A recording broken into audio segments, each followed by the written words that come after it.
Hi, everybody. Thanks for joining us today in our journey through the Bible. I'm always glad to be a part of that journey as I think through the Bible. I've done it for many years. Every year, I read through the Bible, sometimes twice. This year is going to be once. We're doing it together. One of the advantages that we have in reading the Bible this way is we have the possibility of learning from the lives of people who are mentioned here. We see a whole life laid out before us in just a few chapters. One of those is a king who started out well and did not finish quite as well as King Asa. Um, he was a very godly king. He's described as a good king. He did some great things.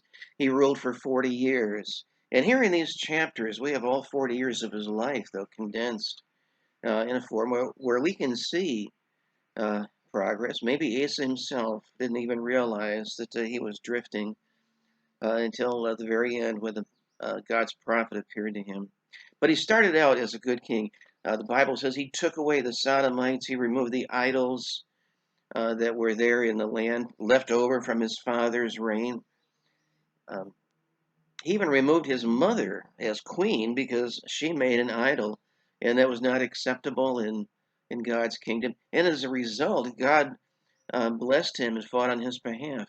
At one point, he was facing a 1,000,000-man army from Ethiopia.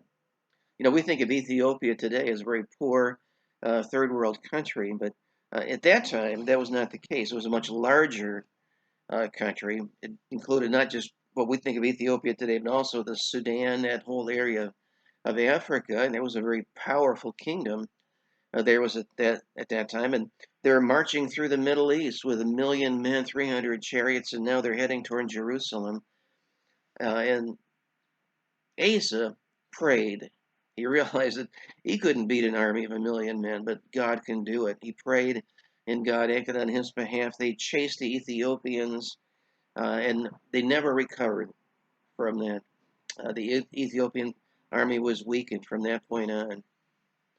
Uh, but flash forward ahead 40 years, and we can see that he had drifted in his faithfulness to the Lord. He's facing another much smaller army. The northern kingdom of Israel is heading in his direction, and they're about to attack. And instead of praying, he came up with another solution. He took silver and gold out of the temple and he sent it to the northern army of Syria. He said, "You know what? We're friends. Why don't you attack the northern kingdom of Israel, and then they'll leave me alone?" And that's exactly what happened. He took the silver and gold. He can fight the war on the cheap, and he attacked Israel, and yeah, they left the southern kingdom, and as a result, he sent his men. They dismantled the cities that they were building to help the attack. I'm sure everybody was saying, "What a great king we have! He avoided this war. We didn't even have to fight." Um, but God was not pleased. And that's why God sent his prophet in 2 Chronicles 16:9 to straighten this king out about what he had done.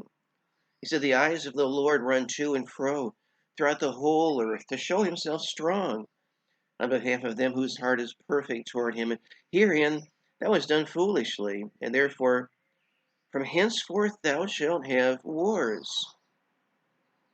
The very thing that he thought he could avoid with his plan would be the result of his plan. He thought, I'll take silver and gold, I'll buy off this army, I'll avoid a war. God said, from now on, you're going to have war if you think you can avoid that without me. There's danger in leaving God's power out of your plans, however wise you think your plans may be.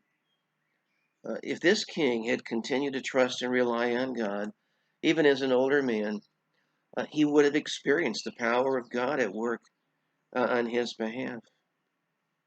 The Lord said, "I'm looking, I'm searching." He searched the heart of King Asa and found out that yeah, he had turned away from his prior faith and a devotion to the Lord. He would have strengthened him. He would have intervened mightily. And it wasn't just in terms of war, but we get to the 39th year of King Asa in verse 12 of chapter 16. It says he was diseased in his feet until his disease was exceeding great, and yet in his disease he sought not to the Lord, but to the physicians. And apparently they didn't help. They didn't heal him at all. We can learn from a man like King Asa. The eyes of the Lord run to and fro throughout the whole earth to show himself strong in behalf of them whose heart is perfect toward him.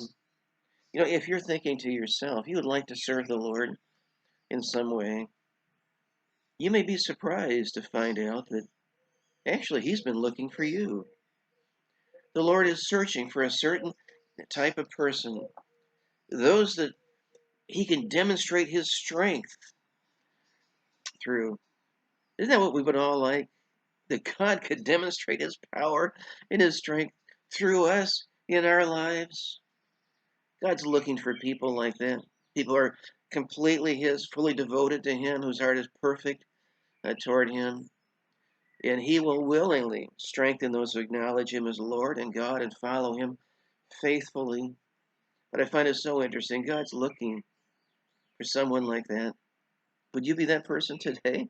Someone that God can use, someone whose heart is perfect toward him? Let God demonstrate his mighty power in your life. Well, continue your reading. We're going to continue in Second Chronicles tomorrow. Second Chronicles 18, 19, and 20. And so read those three chapters. And I'll look forward to being with you again very soon. We'll see you then.